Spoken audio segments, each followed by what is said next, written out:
सर्वपासी रिक्षा चालक मालक आपण आज सर्वजण रेंट अँड बाईकच्या बाबतीत एकत्र आलेलो आहोत. यापुढंही आपण एकत्र राहू ही आशा ठेवतो.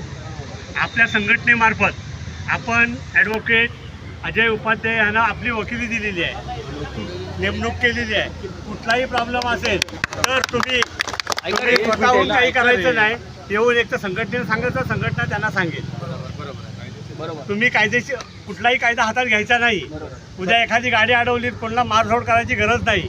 जे आपल्याला जे काय करायचं आहे ते आता आपले सल्लागार ॲडव्होकेट अजय उपाध्याय आहेत, त्यांना येऊन सांगितलं, आम्ही येऊन सांगू, आम्हाला तुम्ही सांगा, लेखी अर्ज करा, लेखी अर्ज द्यायचा, ते पुढे चाल करतील. ह्याच्यामध्येही आपलं भागलं नाही तर पुढं कोर्टात वगैरे जाणं आहे ते आपण करू, पण त्याच्यासाठी आपली एकजूट पाहिजे. ना तर एक जातोय तिकडे, दुसरा इकडे, त्याला नाही बोलला तरी आत्ता पण बरेच जण हजर नाही आहे, पण समजू शकतो कारण अचानक आपला विचार झालेला आहे. आता हे सगळं करत असताना